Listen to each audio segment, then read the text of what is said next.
Al no encontrar una explicación en la ciencia, me puse a buscarla en la vida, esperando hallarla en las personas que me rodeaban, y me puse a observar a esa gente que era como yo, para ver cómo vivían y se enfrentaban a la pregunta que me había llevado a la desesperación. Y he aquí lo que encontré en las personas cuyas circunstancias eran exactamente las mismas que las mías en cuanto a educación y modo de vida. Descubrí que para la gente de mi clase social hay 4 maneras de escapar a la terrible situación en la que todos nos hallamos. La primera salida es la de la ignorancia. Consiste en no saber, en no comprender que la vida es un mal, un absurdo. Las personas que pertenecen a esta categoría, en su mayor parte mujeres o bien hombres muy jóvenes o muy estúpidos, no han comprendido aún el problema de la vida que se le presentó a Schopenhauer, a Salomón y a Buda. No ven el dragón que les espera, ni los ratones que roen los arbustos que los sostienen, y no hacen otra cosa que lamer las gotas de miel, pero lamen estas gotas de miel solo por un tiempo.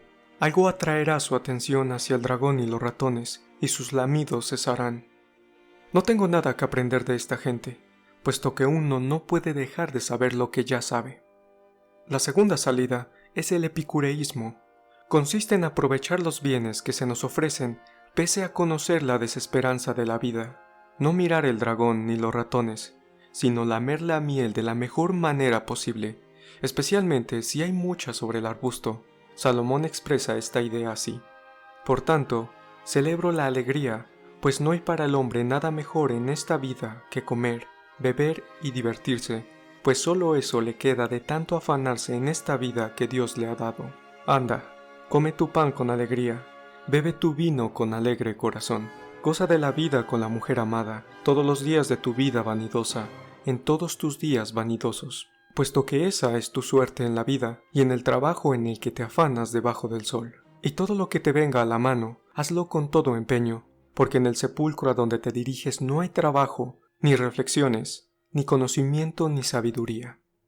A esta segunda salida se atienen la mayoría de las personas de nuestra clase.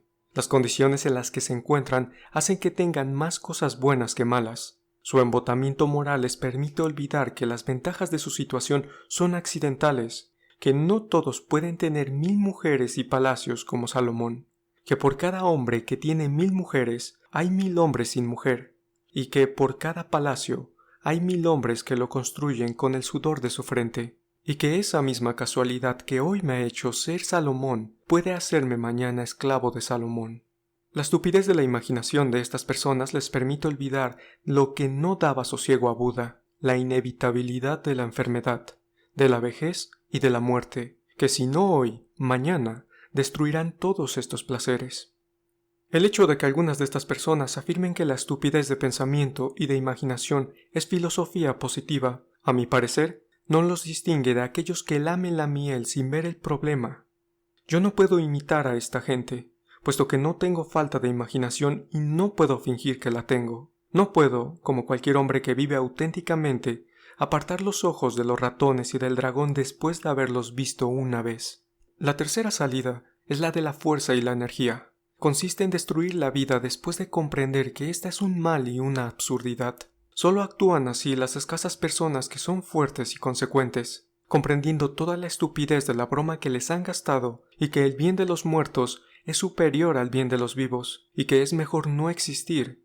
Actúan y ponen fin de una vez por todas a esa estúpida broma, puesto que hay medios para hacerlo: una soga al cuello, agua, un cuchillo para clavárselo en el corazón, los trenes sobre las vías férreas. Cada vez es mayor el número de personas de nuestra clase que actúan así, y lo hacen sobre todo en el mejor periodo de su vida, cuando las fuerzas del alma están en su apogeo y todavía son escasos los hábitos degradantes para la razón humana que han adquirido. Vi que esta era la salida más digna y quería obrar de esta suerte. La cuarta salida es la de la debilidad. Consiste en continuar arrastrando la vida, aún comprendiendo su mal y su absurdidad, sabiendo de antemano que nada puede resultar de ella. Las personas que pertenecen a esta categoría saben que la muerte es mejor que la vida, pero no tienen fuerzas para actuar razonablemente y poner fin cuanto antes a ese engaño matándose. En su lugar, parecen estar esperando que pase algo. Es la salida de la debilidad, puesto que si sé lo que es mejor y está a mi alcance hacerlo, ¿por qué no abandonarme a ello? yo pertenecía a esta categoría. Así, las personas de mi clase se evaden de esta terrible contradicción de 4 maneras. Por mucho que hubiera ejercitado mis facultades mentales, no encontré nada más que esas 4 salidas. Primera salida: no comprender que la vida es absurdidad, vanidad, mal, y que es mejor no vivir.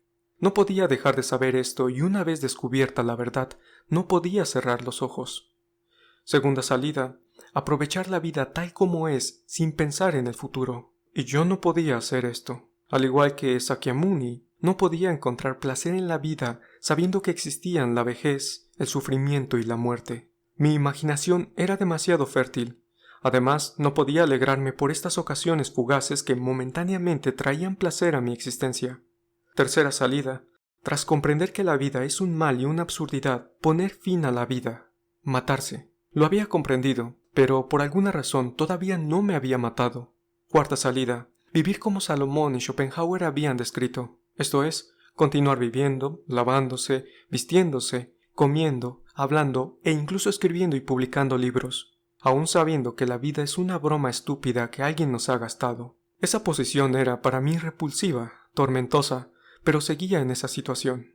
Ahora veo que si no me maté, fue debido a una conciencia vaga de que mis ideas eran equivocadas. Por muy convincente e indudable que me pareciera el desarrollo de mis pensamientos y el de los de algunos sabios que nos han llevado a admitir la absurdidad de la vida, una vaga duda persistía en mí acerca de la autenticidad del punto de partida de mi razonamiento. Mi duda se expresaba así. Yo, mi razón, había reconocido que la vida era irracional. Si no hay nada más elevado que la razón, y no lo hay, y nada puede probar que lo haya, entonces la razón es la creadora de vida para mí. Sin razón, no habría vida para mí. Pero, ¿cómo puede esa razón negar la vida cuando es ella la creadora de vida? O visto de otra manera, si no hubiera vida, mi razón tampoco existiría. Luego, la razón es hija de la vida. La vida lo es todo, la razón es fruto de la vida, y sin embargo reniega de ésta. Sentía que algo ahí no era del todo correcto. La vida es un mal absurdo, no cabe duda de eso, me decía yo. Pero he vivido y todavía vivo, y toda la humanidad ha vivido y continúa viviendo. ¿Cómo es posible? ¿Por qué los hombres viven cuando podrían no vivir? ¿Acaso solo Schopenhauer y yo éramos lo suficientemente inteligentes para comprender la absurdidad y el mal de la vida? El argumento sobre la vanidad de la vida no es tan difícil, e incluso las personas más sencillas lo han comprendido desde hace mucho tiempo, y con todo han vivido y siguen viviendo. ¿Cómo es que siguen viviendo y nunca se les ocurre dudar de la racionalidad de la existencia? Mi reconocimiento, confirmado por la sabiduría de los sabios, me ha revelado que todo en el mundo, lo orgánico y lo inorgánico, está dispuesto de un modo extraordinariamente inteligente, y que solo mi posición es estúpida. Pero esos imbéciles, esa enorme masa de gente sencilla, no saben nada sobre cómo está organizado lo orgánico y lo inorgánico en el mundo, y sin embargo viven. Y les parece incluso que su existencia está organizada de una manera muy racional. Y se me ocurrió que debía de haber algo que todavía no supiera. Después de todo, la ignorancia actúa precisamente de esa forma. La ignorancia siempre dice lo que yo estoy diciendo. Cuando no sabe algo, dice que lo que ella ignora es estúpido. Lo cierto es que la humanidad entera ha vivido y vive como si comprendiera el sentido de la vida, puesto que sin comprender su sentido no podría vivir. Pero yo digo que toda ella es un absurdo y no debo vivir. Nadie nos impide negar la vida como ha hecho Schopenhauer. Así que mátate y no tendrás que volver a pensar en ello. Si no te gusta la vida, mátate. Si vives y no puedes comprender el sentido de la existencia, ponle fin, en lugar de dar vueltas contando y escribiendo que no la comprendes. Tienes una alegre compañía. Todos se encuentran muy bien en ella y saben lo que hacen. Si te aburres y la encuentras ofensiva, vete. Los que estamos convencidos de la necesidad del suicidio y no nos decidimos a llevarlo a cabo, ¿qué somos, sino los hombres más débiles e inconsecuentes, y hablando con franqueza, los más estúpidos, que se enorgullecen de su estupidez como un niño lo haría de su juguete nuevo? Después de todo, nuestra sabiduría, por muy irrefutable que sea, no nos ha dado a conocer el sentido de la vida, mientras que los millones de personas que conforman la humanidad participan en la vida sin dudar de su sentido. De hecho, desde tiempos remotos, cuando la vida de la que sé algo comenzó, han vivido personas que conocían los argumentos respecto a la vanidad de la vida. los argumentos que a mí me han revelado su absurdidad, y eso no les ha impedido vivir ni encontrar un sentido a su vida. En cuanto se manifestó la vida en los hombres, ellos comprendieron ese sentido y han llevado la vida hasta mí. Todo lo que hay en mí y alrededor de mí es fruto de su conocimiento de la vida. Los mismos instrumentos de pensamiento con los que juzgo la vida y la condeno no han sido creados por mí, sino por ellos. Yo he nacido, he sido educado y he crecido gracias a ellos. Ellos fueron los que extrajeron el hierro, los que nos enseñaron a abatir los árboles, a domesticar las vacas, los caballos, los que nos enseñaron a sembrar, los que nos enseñaron a vivir juntos, los que organizaron nuestra vida. Me enseñaron a pensar y a hablar. Yo soy obra suya, nutrido, educado e instruido por ellos. Pienso de acuerdo con sus ideas, con sus palabras, y ahora les he demostrado que todo es un absurdo. Hay algo que no es correcto, me decía. En alguna parte me he equivocado, pero no podía descubrir dónde estaba ese error.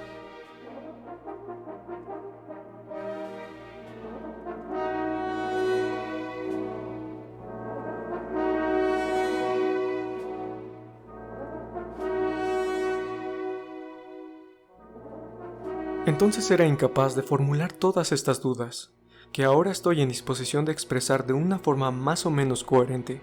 Solo comprendía que, aunque la lógica de mis conclusiones sobre la vanidad de la vida era impecable, había algo equivocado en ellas, a pesar de que las confirmaban los más grandes pensadores.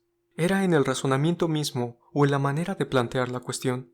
No lo sabía, solo sentía que la fuerza de convicción de la razón era perfecta, pero no bastaba.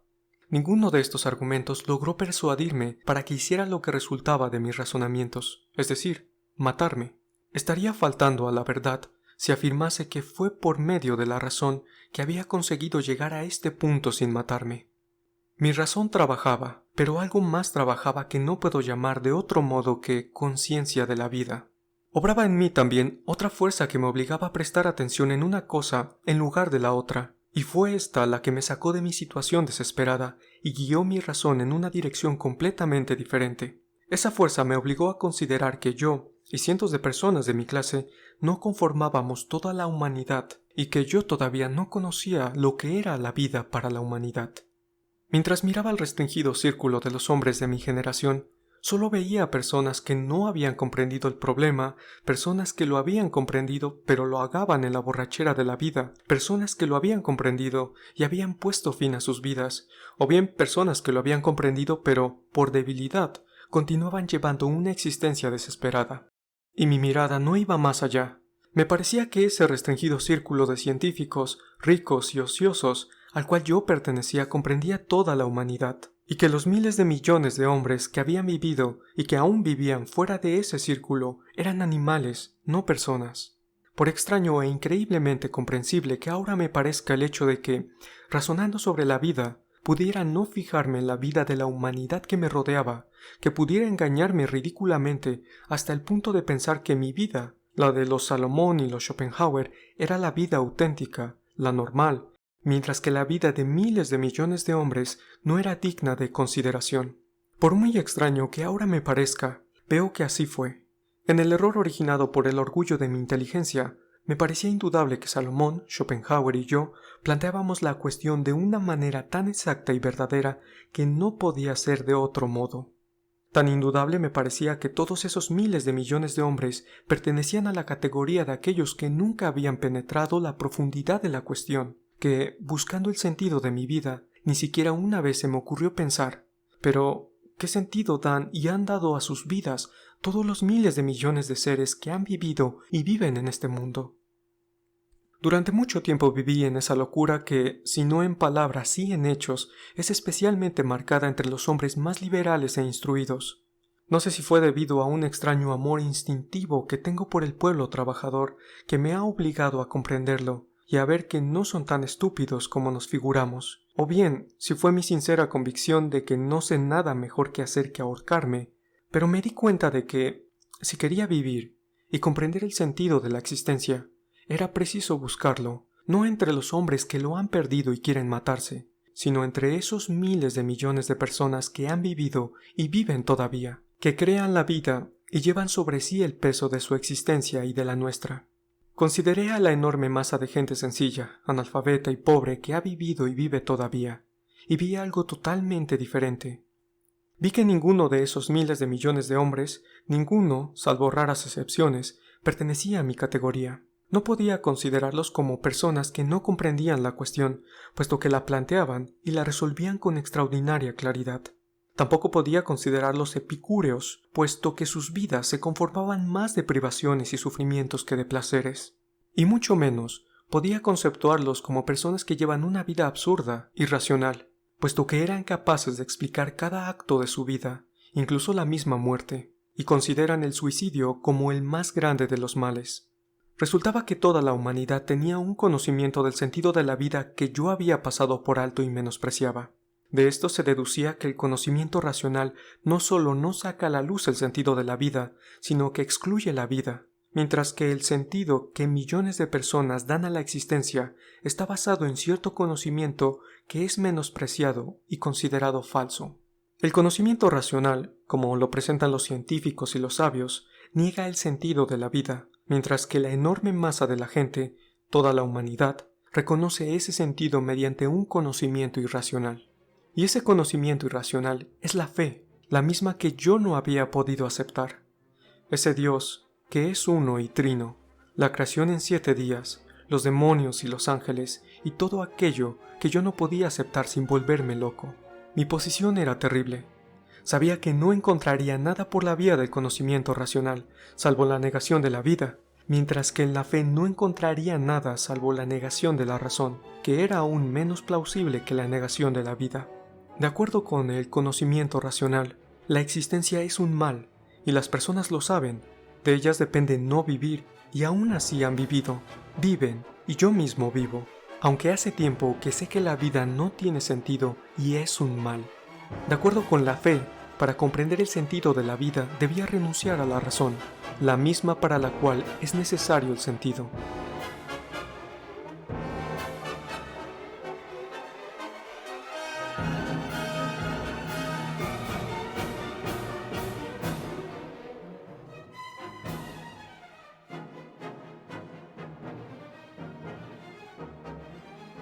Afloró una contradicción para la cual solo había 2 salidas. O lo que yo llamaba racional no lo era tanto como había pensado, o lo que me parecía irracional no lo era tanto como había pensado.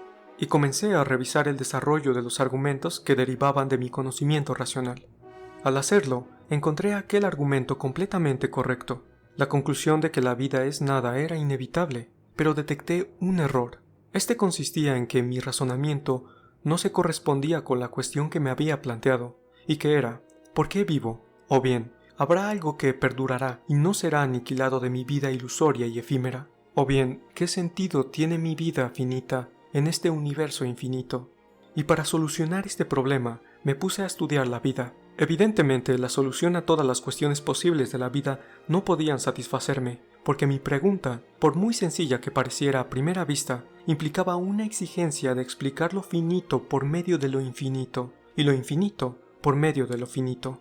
Me preguntaba, ¿cuál es el sentido de la vida más allá del tiempo, la causalidad y el espacio?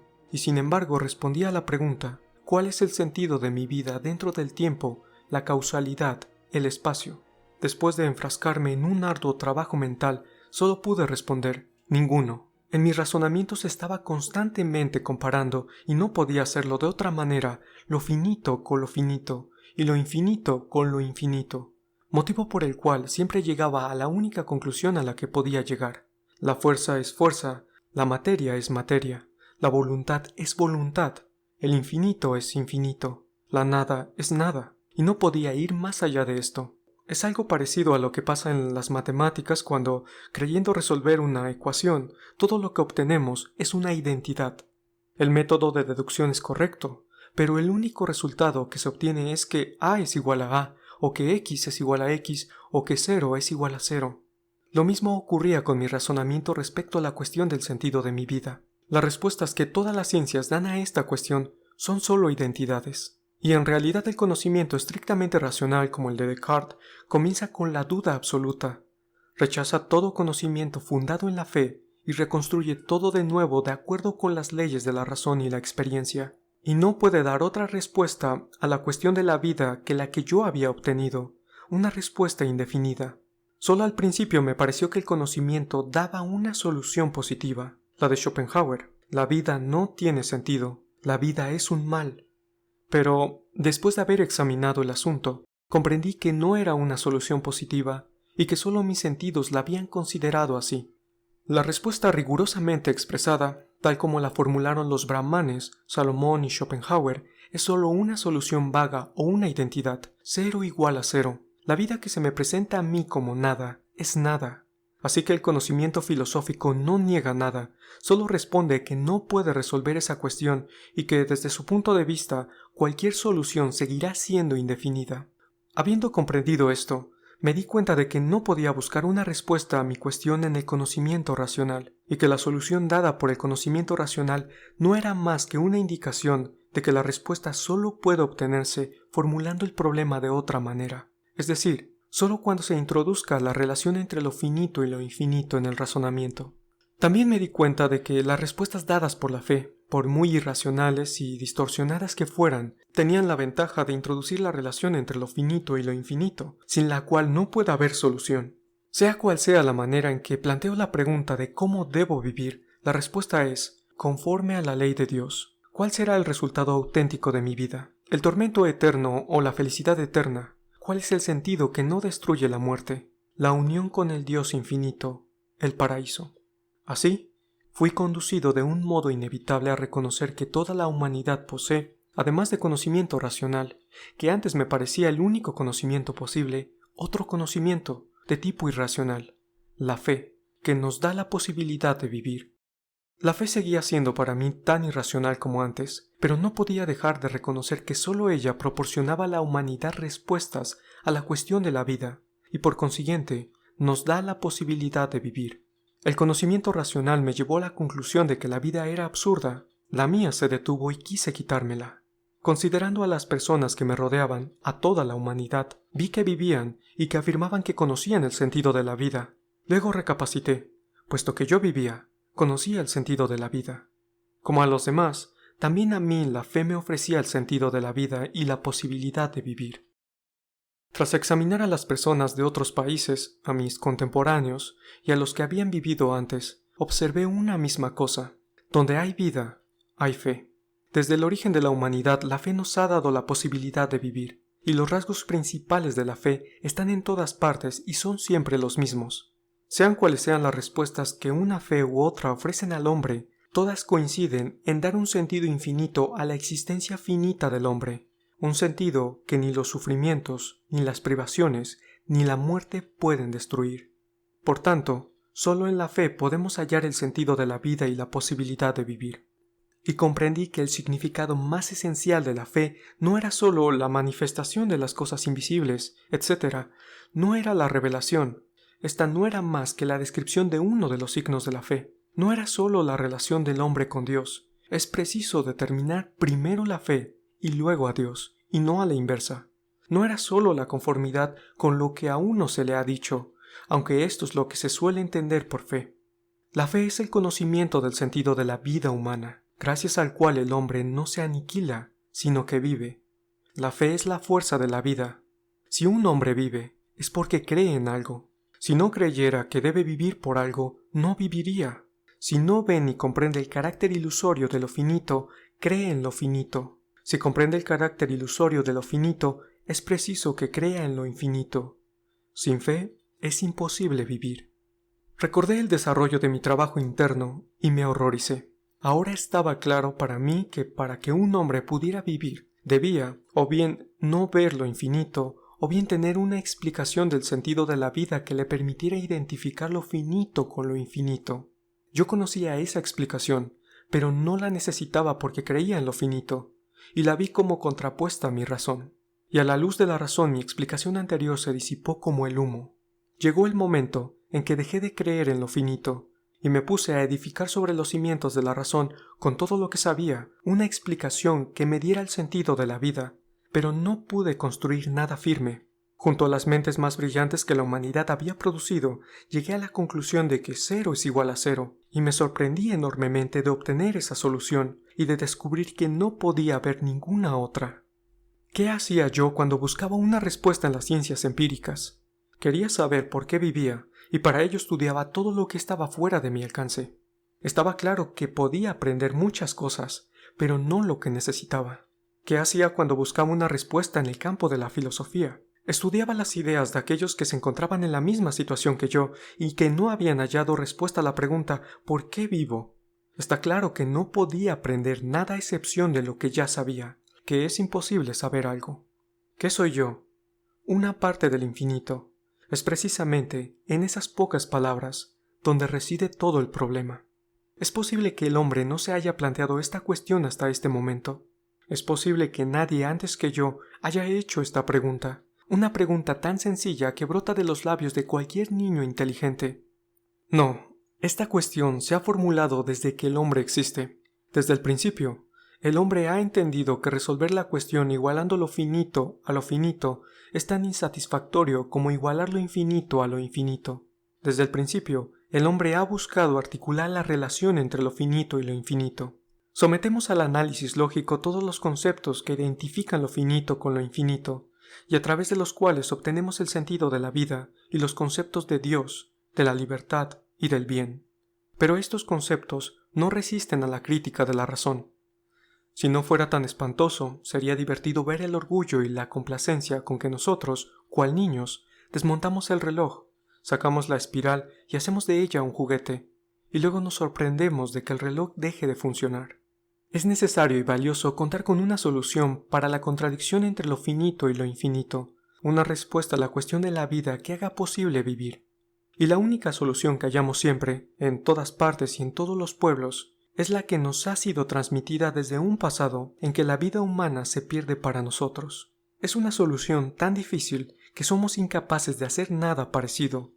Sin embargo, la destruimos a la ligera, para plantear una vez más la cuestión que es inherente a todos nosotros y para la cual no tenemos respuesta. Los conceptos de un Dios infinito, de la naturaleza divina del alma, de la relación entre Dios y los asuntos de los hombres, del bien y del mal, son, todos ellos, conceptos cuya esencia se ha elaborado en el infinito oculto del pensamiento humano. Son conceptos en los cuales no habría vida, y yo mismo no existiría, y sin embargo, rechazando todo ese trabajo de la humanidad, yo quería hacerlo todo de nuevo, a mi manera. Yo no pensaba así entonces, pero los gérmenes de estas ideas ya estaban en mí.